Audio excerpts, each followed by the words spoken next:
Hi there. So I'm just getting over 2 weeks of the flu or some series of things that invaded my body. And the biggest theme that I think came about as a result of this experience, as I've experienced before, but never ceases to surprise me, is the importance of gratitude. And I feel like this is the year that I'm going to just go hard on gratitude. I started practicing gratitude with my son many years ago because I think the easiest way to describe it is that he has a strong negativity bias, just like his mother. And so there is this tendency to notice preferentially the things that are difficult or that are not going well or that need to be fixed. And so a friend of mine who happens to be in recovery, and I think that really matters, suggested talking about gratitude and just doing a nightly gratitude practice with him. And so every night, pretty much for the last, 6 years, we have ended the day with a gratitude practice. And I just say, do you want to do gratitude tonight? And sometimes he says yes, and he jumps right into what he's grateful for. And sometimes he says no, and then he waits a second and he goes, yes, I do. And so this has really made an impact on him as well. And it's helped me enormously. And what I realize is that for those of us who have a strong negativity bias, gratitude at first blush can feel like it's a counterweight to negativity. And in that case, it might feel inauthentic. It might feel like we're trying to turn a negative into a positive or put a rosy hue around things that are not going well. But in fact, what I believe gratitude allows us to do is to see the picture more fully. The negativity bias obviously is an evolutionary benefit. It protects us. It prevents us from making the same mistakes over and over again, one would hope. It protects us from things that might harm us by anticipating the potential for a negative outcome.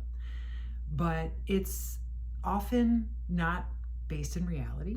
It's based in anxiety and fear. And it can be so attention-grabbing that we're unable to see the full picture. And by the full picture, I just mean the full spectrum of what's actually going on. So yeah, there are things going on in our lives that don't feel good, that don't work, that feel like they need fixing, or that just feel hopeless and immovable. But there are also a lot of things that are occupying that neutral space, and we don't give them a whole lot of thought. And there's also stuff that is really, really positive, and we just don't think about it because that's just not how our brains work. We don't think about the stuff that's working. We don't think about what we've already accomplished. We don't think about what's going well. And so practicing gratitude is almost like soft wiring to create a positivity bias of a sort without erasing the truth of what's difficult.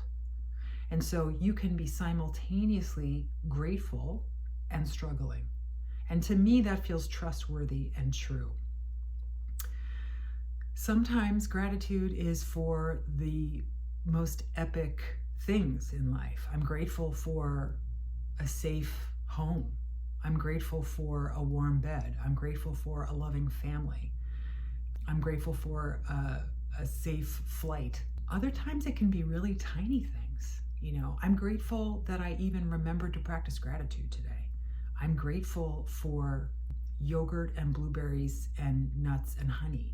I'm grateful for Fridays, right? There is no situation in which gratitude cannot be practiced.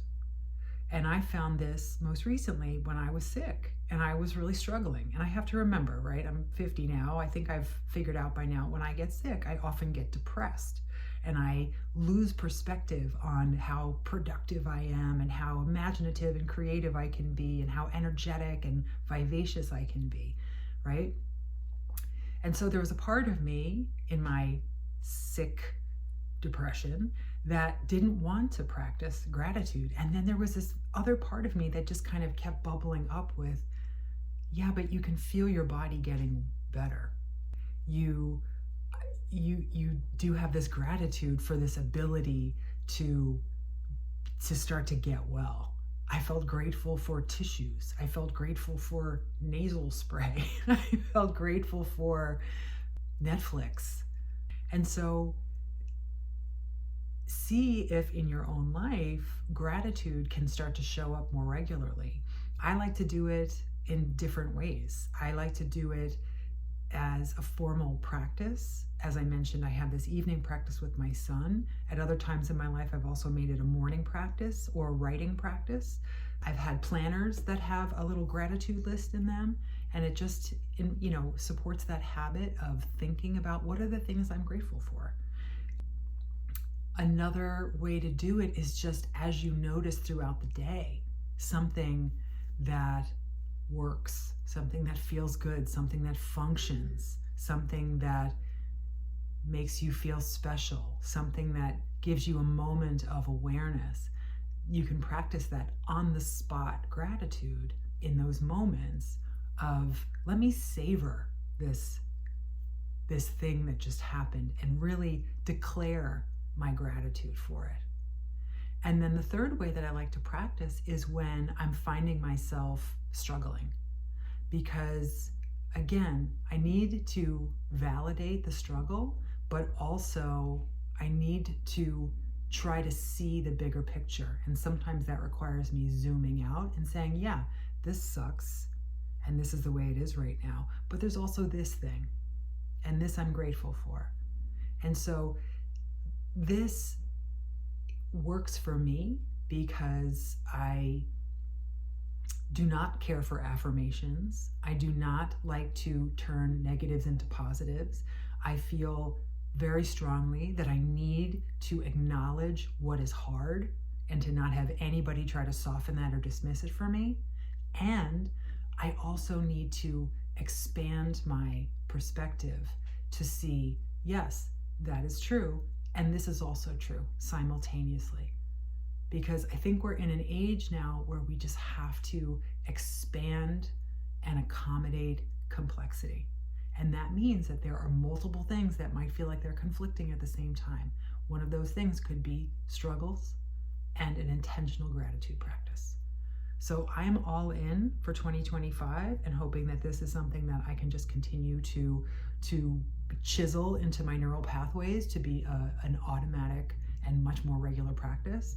And I invite you to explore it as well, whether you try doing the on the spot, whether you try to do it specifically when you're struggling, or whether you try to do it at a certain time of day, either spoken or thought or written, morning or evening, or whenever you're reflecting.